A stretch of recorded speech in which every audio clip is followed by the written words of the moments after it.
আগামীকাল অনুষ্ঠিত হতে যাচ্ছে বাংলাদেশ জাতীয়তাবাদী দল বিএনপির ৪৭তম প্রতিষ্ঠা বার্ষিকী উপলক্ষে খোকসা পৌর বিএনপির সাবেক সাংগঠনিক সম্পাদক রিপন হোসেনের পৃষ্ঠপোষকতায় বাংলাদেশ চলচ্চিত্রের ঢালিউড কুইন খ্যাত অপু বিশ্বাস, সেই সাথে থাকছে চিত্রনায়ক নীরব সহ স্থানীয় শিল্পীদের মনোজ্ঞ কনসার্ট এবং চলচ্চিত্র শিল্পীদের সমন্বয়ে সুন্দর মনোমুগ্ধকর পারফরমেন্স অনুষ্ঠিত হতে যাচ্ছে।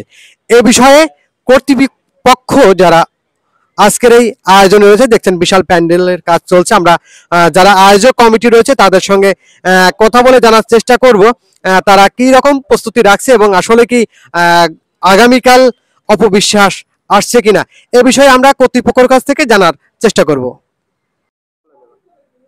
বিসমিল্লাহির রহমানির রাহিম। আমি মোহাম্মদ সুমন হোসেন, সিনিয়র যুগ্ম আহ্বায়ক খোকসা পৌর স্বেচ্ছাসেবক দল। বিএনপির ৪৭তম প্রতিষ্ঠাবার্ষিকী উপলক্ষে সাংস্কৃতিক অনুষ্ঠান এবং র্যালি আছে, মোটরসাইকেল র্যালি আছে। মোটরসাইকেল র্যালি শুরু হবে আমাদের ১২টার থেকে, আর ১২টার থেকে হওয়ার পরে আমরা মাঠে আসবো। মাঠে আসার পরে এখানে খাওয়ার ব্যবস্থা আছে, যারা আমাদের গেস্ট থাকবে তাদের খাওয়ার ব্যবস্থা আছে ১২টার থেকে ২টা পর্যন্ত। বিশাল কর্ম, হ্যাঁ। বাংলাদেশ চলচ্চিত্রের বর্তমান কিন্তু টপ একজন নায়িকা এখানে আসছে, আমরা অপবিশ্বাসের নাম শুনেছি। আসলে অনেকেই কনফিউশন আছে, আসলে কি অপবিশ্বাস আসছে, এই বিষয়টা কেমন নিশ্চয়তা দিতে পারেন আপনারা? আমি আল্লাহর রহমতে যদি অপবিশ্বাস বেঁচে থাকে তাহলে অবশ্যই আসবে কালকে, এবং আমাদের খোকসাতে 12টার মধ্যে সে পৌঁছাবে। অপবিশ্বাসের সঙ্গে আর কে কে থাকছে? নীরব এবং অপবিশ্বাস কনফার্ম। তার সাথে আরো গানের কোনো ব্যবস্থা থাকে? হ্যাঁ, গানের ব্যবস্থা আছে। 4টার সময় সাংস্কৃতিক অনুষ্ঠান আছে, সাংস্কৃতিক অনুষ্ঠান।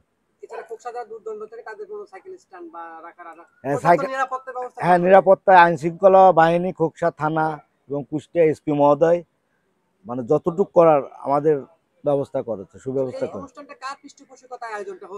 এটা সার্বিক তত্ত্বাবধানে আছে মোহাম্মদ রিপন হোসেন, সাবেক সাংগঠনিক সম্পাদক, বর্তমান যুগ্ম আহ্বায়ক খোকসা পৌর বিএনপি।